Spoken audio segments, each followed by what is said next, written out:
Welcome to the Old Time Radio Westerns. I'm your host, Andrew Rhines, and let's get into this episode. This episode is going to be Challenge of the Yukon. Original air date is September 20th, 1950, and the title is The Malemute Express. Let's get into it, and I hope you enjoy.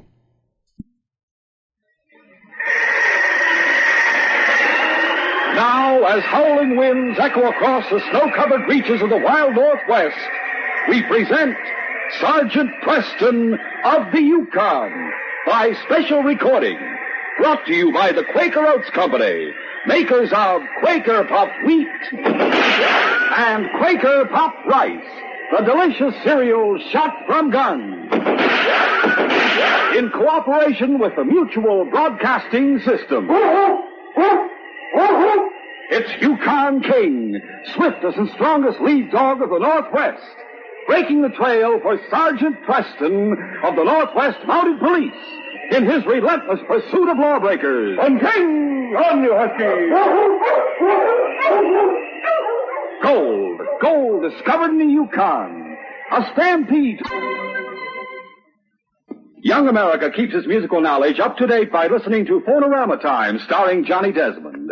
Every Saturday, Johnny presents a roundup of the platters that are making musical history from coast to coast. In addition, he brings such outstanding big-name guests as Teresa Brewer, the Fontaine Sisters, and Bill Haley's Comets. Guest disc jockeys from every section of the country appear regularly to report to listeners on the top tunes in each of their hometown areas. And interesting teenagers appear on Phonorama Time to bring their viewpoints on what young America is thinking about and talking about in music and other fields as well. Everyone loves Johnny Desmond, and everyone loves his Phonorama Time show.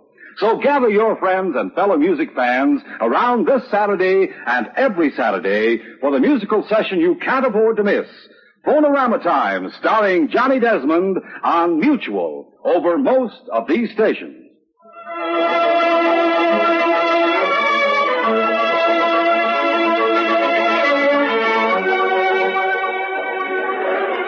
A big bonfire was blazing in the darkness on Malemute Creek. Around the fire stood a mob of bearded, hard-bitten miners. They had gathered there to listen to a young sourdough named Lou Burnett, who had just climbed up on a packing box to address the group. I reckon most of you know why I called this meeting tonight. For the ones who don't, I'll start from the beginning and tell you the whole story. Yeah, go ahead, Lou. Give us the facts. Ever since we first staked our claims up here on Malemute Creek, we've all been dependent on one man. No need to tell you who I'm talking about. You all know his name. Oh, we sure do. It's Arnold Colfax. That's right, Arnold Colfax. When you need grub, where do you buy it? Arnold Colfax. At 3 times the price you'd pay for it in Dawson. And when you want your gold taken to the bank in Dawson, who ships it there for you? The Colfax Express Company. For the slight charge of 10%. That's right. It's highway robbery, that's what it is. Well, from now on, all that's going to be changed. How come, Lou? What do you got in mind? Starting tomorrow, a new express outfit is going into business. The Malemute Express. Run by yours truly. You'll need teams and drivers to run that kind of service, Lou. I've already got them. I hired them while I was down in Dawson. Huskies, plate sleds, and 4 experienced drivers. How about telling us your rates? I'll trade in your supplies for you at $1 a pound. Why, Thunder, that's good enough for me. Me too, Lou. You sure get my business. Now, for letters and newspapers, the express charge will be 2 bits apiece. How about gold shipments?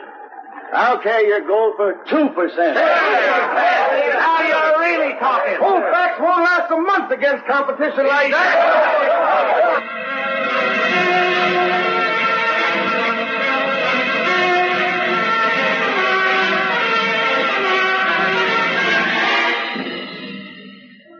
Arnold Colfax ran a combination general store and cafe, which also served as the headquarters of the Colfax Express Company. He was seated in his office when a man called Jig entered with an excited look on his face. Hey, Colfax, I just came back from that miners' meeting that Lou Burnett called out on the creek. Well, what do you have to say? He told him he was starting up a new express service to compete with your outfit. He did, I figured that's what he was up to. He's offering to freight in supplies at $1 a pound. And he says he'll ship their gold at 2%. So he thinks he's going to run me out of business. He'll do it too, boss, unless you cut your rates. You can't fight competition like that. I reckon that's what Burnett figures, too. But maybe he's in for a little surprise. What do you mean? If he aims to ship gold for the miners around here, they'll expect him to insure the shipments. So? Well, I happen to know he hasn't much capital behind him. So if anything was to happen to those shipments, he might have a tough time making good on the laws. Yeah, I see what you mean. You got something in mind? Sure, I've got something in mind. You didn't think I was going to stand by and let him catch me flat-footed, did you? I reckon you're too smart for that, Colfax. Well, you reckon right. You know where that old abandoned cabin is, about 10 miles north of here? Yeah, sure I do. Well, I've got two boys hiding out up there, waiting for orders from me. Who are they? Speed Wiley and Red Hoffman. I didn't want them showing their faces around here, just to be on the safe side. Good idea. When's the first shipment leaving? Bennett's sending out 2 drivers at noon tomorrow. No. That means they ought to reach Muckluck Pass an hour or two after dark. Yeah, I reckon so. All right. Now, here's what you do. The first thing tomorrow morning, go on up to the cabin and pass the word to Speed Red. Tell them to cut across country and intercept the shipment at the pass. I got you. Tell them to gun the drivers and swipe the gold. We'll make a split later on. Right, boss. I reckon you must be Red Hoffman. Yeah, who are you? Name's Jig. Colfax sent me. Oh, yeah, come on in. Yeah, sure. This here's my partner, Speed Wiley. Hi, Speed. Howdy. Pull up a chair. Thanks. Now, what's the good word? 2 express drivers will be leaving Malemute Creek at noon today. They'll be carrying gold to the bank in Dawson. Colfax wants you 2 guys to cut across country and lay for him at Muckluck Pass. You ought to reach there sometime after dark. Oh? Then what? Gun the drivers and take the gold. How much will they be carrying? I don't know, but it ought to be quite a bit. A lot of miners will be shipping out their dust. It sounds like a good deal, huh, Speed? Good enough. Bring the gold back here, and then lie low till you hear from Colfax again. He says he'll make the split with you later on. Hey, who's that? Search me. I'll take a look out the window. It's a Monty. Monty! Holy smoke. What's the matter? I know that redcoat. His name's Sergeant Preston. Keep your shirt on. Maybe he won't come inside. Good morning. I'm Sergeant Preston, Northwest Mounted Police. Howdy, Sarge. Don't think I know you, do I? Name's Hoffman. Red Hoffman. Mind if I come inside for a few minutes? No, why should I? Thanks. Hello there, Sergeant. Well, if it isn't Jig. What are you doing here? Nothing in particular. I was out hunting. Just happened to drop in, that's all. Who's your partner, Red? I'm Speed Wiley. Glad to know you. You 2 just moved in here? Yeah, we figured I'd do a little prospecting up this way. I see. Where you heading, Sarge? Dawson City, eventually. Just coming back from patrol. Saw the smoke coming out of your cabin. Thought I'd stop in and get acquainted. Well, that's mighty friendly of you. Hey, you sit down, I'll make you a cup of coffee. All right, don't mind if I do. A short time later, Sergeant Preston left the cabin and headed southward. Early that afternoon, he arrived at the cabin of Constable Tom Frazier on Malemute Creek. Looking. Hurry, Husky. Come on, boy. We'll see how Tom's getting along.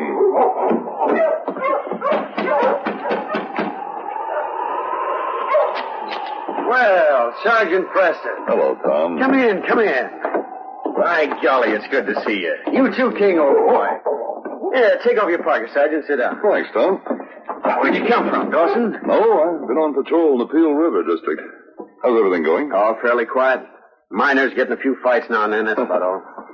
Oh, by the way, 2 men have moved into that old cabin about 10 miles north of here. You know anything about them? No. In fact, I didn't even know the cabin was occupied. Who are they? Their names are Red Hoffman and Speed Wiley. Pretty rough-looking customers. I've an idea I've seen them back in Dawson City. Did they say what they were doing? I claim they're prospecting. Prospecting? There's no gold up that way. I know. That's what made me wonder. When I stopped off at their cabin, Jig was there. Jig? Oh, you mean the fellow who works for Arnold Colfax? That's right.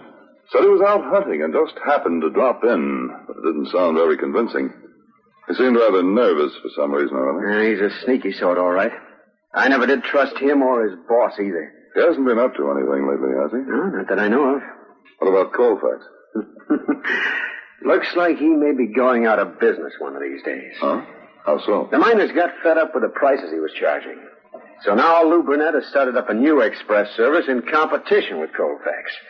He's going to freight in supplies and ship gold at reasonable rates. I'm glad to hear it. It's about time someone put Colfax out of business. That's the way I feel, Sergeant. And the way the miners are backing up Burnett, it may not take long to do it either. Colfax has had his way just about long enough. Meanwhile, Speed Wiley and Red Hoffman had hit the trail and headed southwest soon after Sergeant Preston had left their cabin. Darkness was falling by the time they reached Muckluck Pass. After hiding their teams in a thick grove of pine trees, they took up positions overlooking the pass. About an hour later, they sighted the two express drivers approaching along the moonlit trail from Malemute Creek. Hey, here they come now, Speed. Yeah. Get your gun ready. I'll take the one in the lead. You take the other. Yeah, right. The crooks waited tensely until the two drivers came within range of their guns. Then Speed said, Right. Let them have it. That got him. Come on. We got to stop the teams.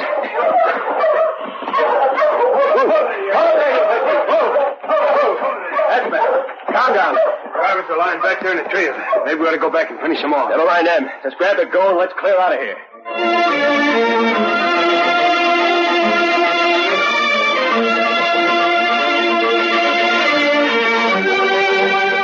We'll continue our adventure in just a moment. Hey, kids, we're waiting for you out at the ballpark these days.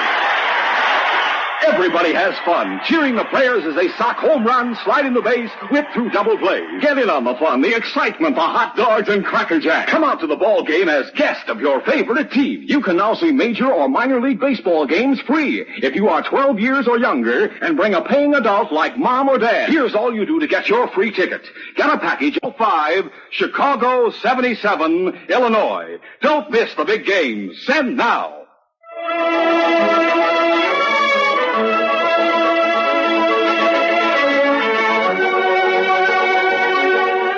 Now to continue.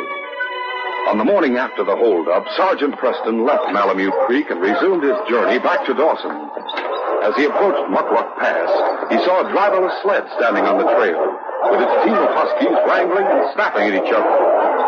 Okay, hold your huskies! Oh, trail of blood, King. Looks like a body's been dragged over there among those trees somewhere. A few moments later, the sergeant discovered the two express drivers. They were lying unconscious in a sheltered spot against the wall of the cliff. One of them was too badly wounded to regain consciousness, but the other revived after the sergeant applied first aid and gave him a little brandy. Oh, my shoulder. Easy now. Better just lie still until you get your bearings. You're a Mountie. That's right. I'm Sergeant Preston. An express driver from Malemute Creek. Lou Burnett's outfit? Yeah. What about the other driver? Still alive, badly wounded, though. There was a shot from ambush last night. Did you get a look at the gunman? No, the shots knocked us out. Came to... Hold him, naturally. Help me get them inside.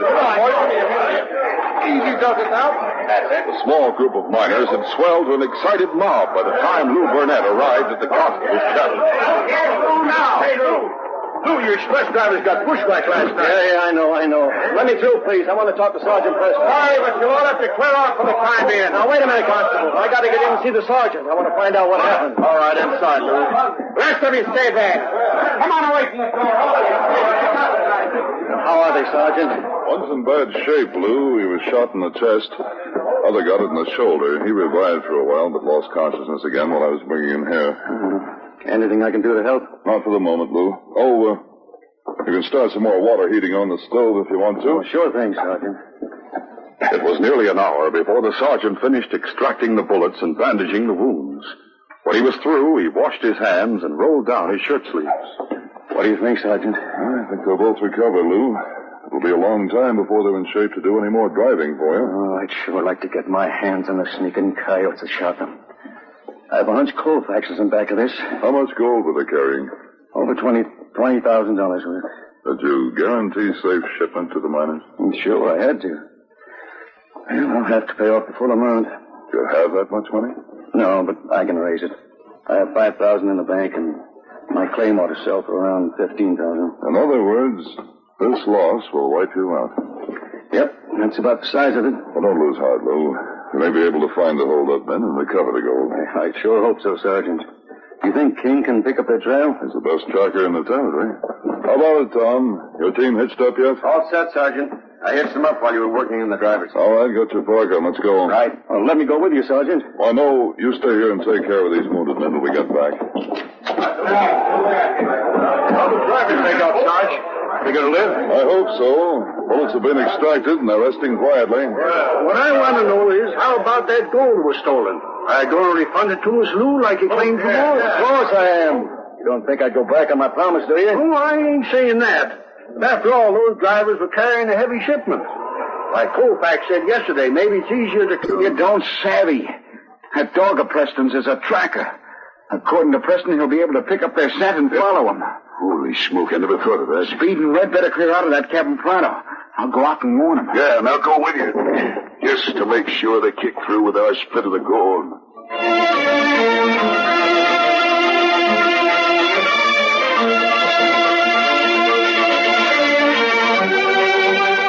We'll continue our adventure in just a moment. There's the wind up, the pitch. The bases are loaded, and it's a two-bagger, and the game's tied up in the last of the ninth. Say, kids, wouldn't you give anything to be right there at that exciting moment? Well, come out to the ballpark as guest of your favorite team. You can see major or minor league baseball games free if you're 12 years or younger. Just bring mom or dad, a paying adult. To get your free ticket, here's all you do. Get a package of Quaker puffed wheat or Quaker puffed rice or Muffet shredded wheat. Tear off the box top and send with your name and address to Baseball, Box 5205, Chicago 77, Illinois. Details are on every ticket. Get the whole family to go. You'll all have fun at the ballpark. For your free ticket, send a box top from Quaker puffed wheat or rice or Muffet shredded wheat. Send the guarantee seal from Quaker Paco 10 and you'll get 2 free tickets. Send to Baseball, Box 5205, Chicago 77, Illinois. Send now.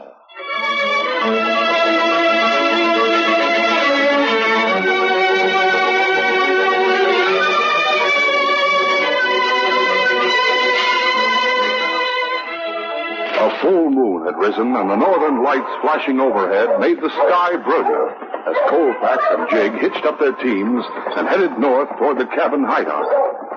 About 3 hours later, they reached their destination. Well, they've got a light burning inside the cabin. Yeah, they're still awake.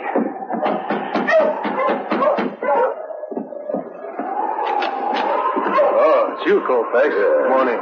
Howdy, Colfax. Howdy. I'm afraid you gents are going to have to mush out of here in a hurry. Yeah, what's up? The body found the 2 express drivers. What?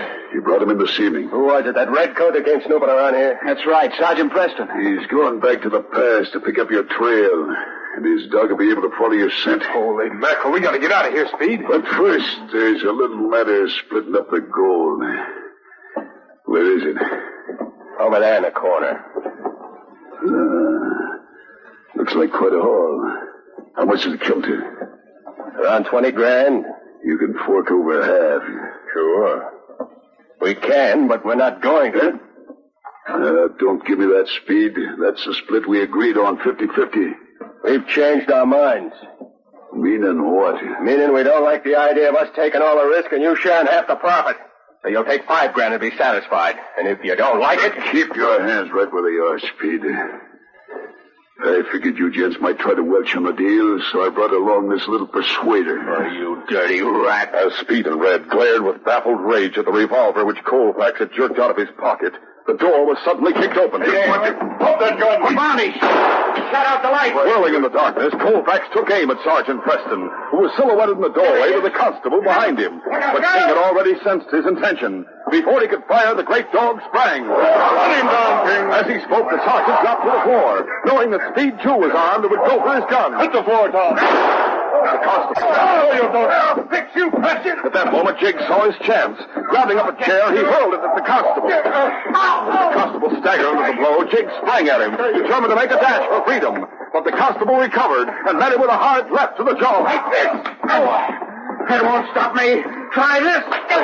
With fists flying, Jig and the constable waded into each other. Meanwhile, Sergeant Preston was grappling on the floor with Red, trading blows at short range. The crook fought savage. Try reaching for that gun, unless you want trouble with King. Go on out to the sled and get a lantern, Tom, while I keep these crooks covered. Right, Sergeant. A moment later, Tom returned with the lantern, and then Jig and Red were handcuffed. The other two crooks were unconscious. As the sergeant attended to Speed's wound, Colfax snarled with disgust. I still don't see how you got here so fast. We didn't go to Muckluck Pass. I suspected that Speed and Red were the hold-up men, and I also suspected you'd try to warn them. So the constable and I simply hid on the North Trail and followed you after you went by. Of all the rotten luck. For you, maybe. But not for Lou Burnett and the miners. When they get back this gold and you four are behind bars, this case will be closed.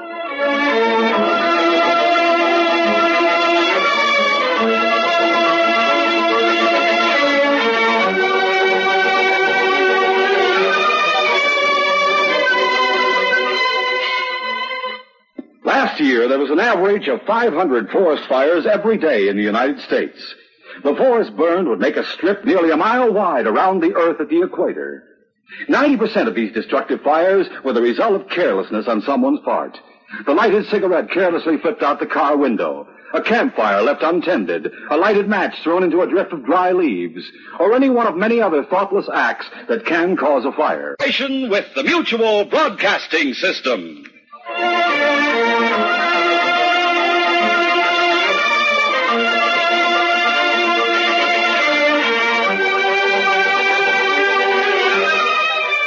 This is J. Michael wishing you goodbye, good luck, and good health from Quaker Pop Wheat and Quaker Pop Rice. So long. This is Mutual, Radio Network for all America.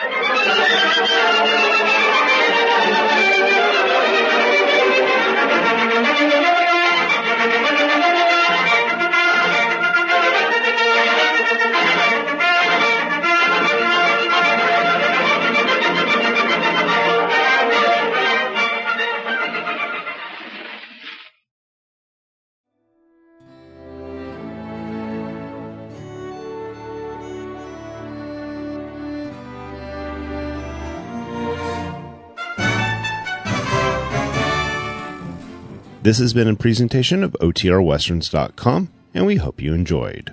Please take some time to like and rate our shows in your favorite podcast application. Follow us on Facebook by going to OTRWesterns.com/Facebook. Subscribe to our YouTube channel by going to OTRWesterns.com/YouTube. And send us an email, podcast@OTRWesterns.com. You can call and leave us a voicemail, 707-986-8739. This episode is copyright under the Attribution Non-Commercial Share-alike copyright. For more information, go to OTRWesterns.com/copyright. Have a great day, and thanks for listening.